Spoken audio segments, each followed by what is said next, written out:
he's actually made up a couple of seconds on Jimmy Johnson on this run alone. So looks pretty good for Jeff. Yeah, and I'll tell you one thing that could come into factor here. We talk about we've only had that one caution. This is a very physically demanding racetrack because of how hard you have to work. And inside these race cars, it gets very warm, so these guys are getting dehydrated. But we've got some guys up here at the very top that are in top condition. You're talking about somebody right here now. Dale Earnhardt Jr. is trying everything he can to try to stay in front of the leader, Jimmy Johnson, just bearing down on him right now. So he's going to have to really focus and drive hard to try to stay on the lead lap. That's what it looks like from high above. Junior in 19th position, and he is the last car on the lead lap right now. And we talk about the guys who have led the most laps. Well, Jimmy's clinched those bonus points. He's got 94 in the bank, and you can see we're up to lap 119 already. The last 14 Pocono races, the guy who's led the most laps has won 10 of them. So that's one stat in Jimmy's favor. But as we mentioned just a little bit earlier, 3 of the last 4 races where he led the most laps, Jimmy, he hasn't won. He does not have the fastest race car right now, though. Jeff Gordon does. See right now it's visibly getting closer.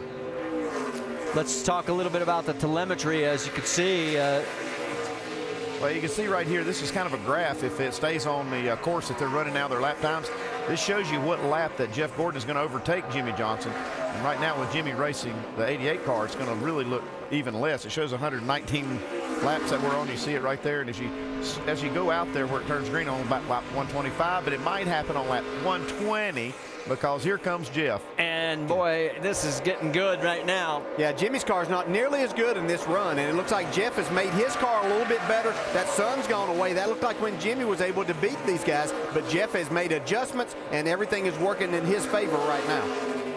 Rick Hendrick Motorsports running 1-2, and that, unfortunately for Dale Jr. fans, is a lap down. And that's Stevie Letarte right there, the crew chief for Jeff Gordon. He's an excellent leader, made a good decision right here. Doc, he's got this car running. He really does, Andy. Speaking of great decisions, how about Rick Hendrick re-signing Steve Letarte, a 3-year contract extension announced this week. And what Steve did about 10 laps ago prior to that pit stop, he said, Jeff, I want to stay ahead of the track. Let's think ahead now. So he and Jeff talked back and forth, and Jeff said, let's don't touch the track bar. Let's go ahead and get more front grip. We're a little bit tight, so they went with air pressure changes in both front tires. And boy, it is really paying off. He's trying to move on the inside of his teammate, Jimmy Johnson. He's got the quarter panel. He's up alongside, and we may have our 11th lead change, and we do because Jeff Gordon goes around him down the Long Pond straight. That's a lot of hard work Jeff Gordon's put into this, trying to chase him down, and now we've got a caution. Our second caution of the day. Word is we have debris on the racetrack. I still got to be satisfied for Jeff to be able to pass him under green before that caution. Yeah, I'm sure that he's glad he was able to make that run and show Jimmy, hey, I have the race car now that maybe is a little bit better than yours in this last half of the race. On board with Jeff. Remember, it's been 49 races since his last win, the longest streak in his career. And with Hendrick Motorsports running 1-2, with all the times we've run here at Pocono, how many times do you think a team has finished 1-2? I'd say a lot. It's happened once. One time. Wow. One time. Joe Gibbs Racing's 1-2 finish back in June. Well, one of these teammates is going to get a lap back right here. Yeah, Dale Jr.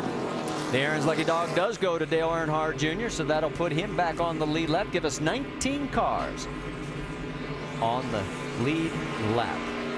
As we mentioned before, 9 cars are out of this race. You can see Junior talking it over. He's talking to Lance McGrew on and trying to figure out and get a game plan on what they're going to do to this car, but they got a good break, and Junior drove his heart out right there to try to stay at least close enough to these guys and stay on that lucky dog spot.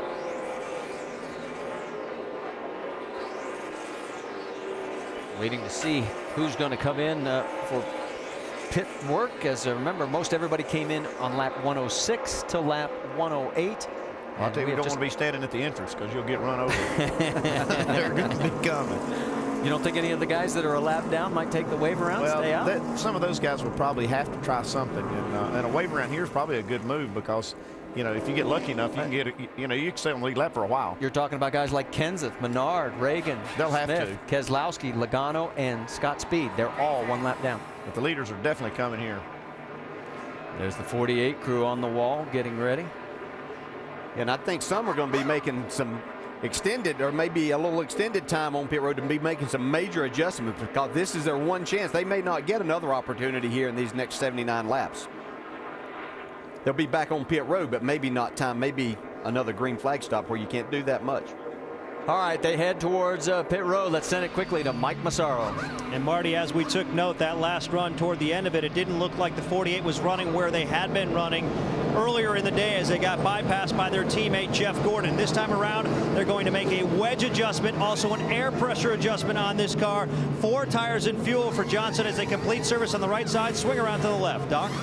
Jeff Gordon said the car starting to free up. Do we leave it alone or do we stay ahead? Steve said we're going to stay ahead. Let's make an adjustment. Air pressure and wedge. Jamie. Jeff Burton in the 31 car in the middle of your screen. He's been struggling with rear grip all day. That is the call again.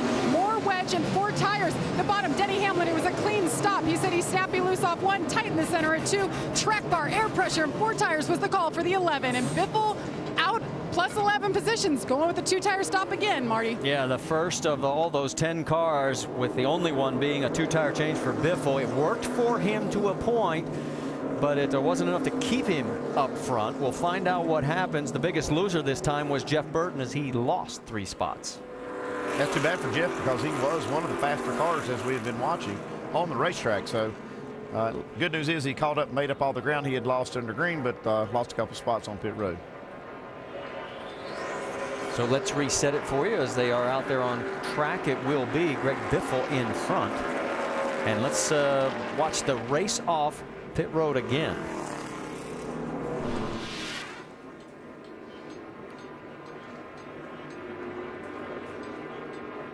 And we've stopped time momentarily. There we go. You see all the cars making those 4-tire stops, and Biffle now he's already made his stop, and you can see past Jeff Gordon right there as Jeff pulls out of his pit stall.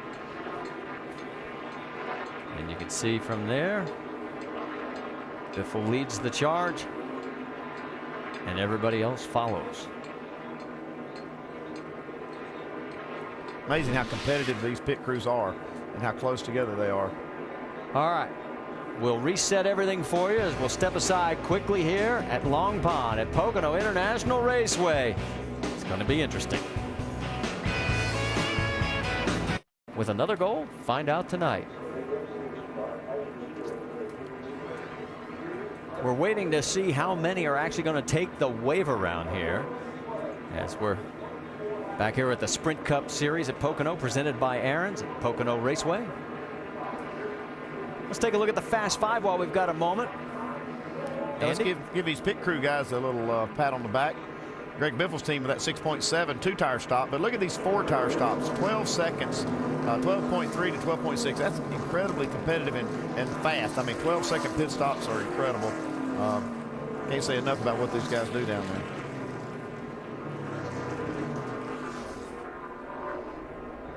Tony Stewart's crew, of course, right now Stewart shown in the 5th position.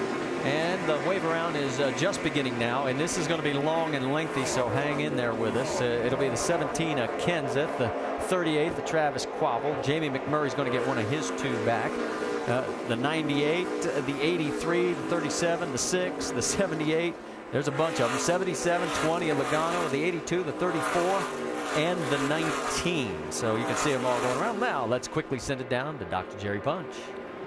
As I get ready to restart, guys, a lot of people on pit road have pulled up the weather radar and are watching what's happening just west of the racetrack and conveying that information to their drivers, because some guys are saying we could have rain in as little as 5 to 10 minutes. Others think it's going to go around us, but it's getting dark behind the main grandstands and getting dark over the racetrack, and that means that in the 24 pits where Jeff Gordon is being told rain is coming, so he's going to be very, very aggressive here when the green waves.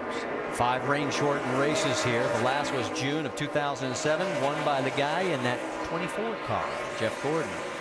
Now, it could miss us, but let's go back and talk a little bit of strategy. This could play into Greg Biffle's hands very neatly. Well, Greg Biffle, that last time he did this was the first caution flag, the competition caution. He took 2 tires and he was running about 18th place, and he ended up only going back to about 8th. So it was a net gain for him then. I think that's what he's looking for here. He knows he's got the lead. He doesn't expect to hold it right here with these fast cars on 4 tires, but if it's a net gain like it was last time, it could still really help his cause here. All right, Greg's going to take the outside. Let's reset it for you. It's Biffle, Gordon on the front row, then Hamlin and Johnson, Row 3, Stuart Montoya, then Burton, Mark Martin, Kevin Harvick, Kurt Busch. That's your top 10 as they head through turn number 3 here at Pocono Raceway as we have completed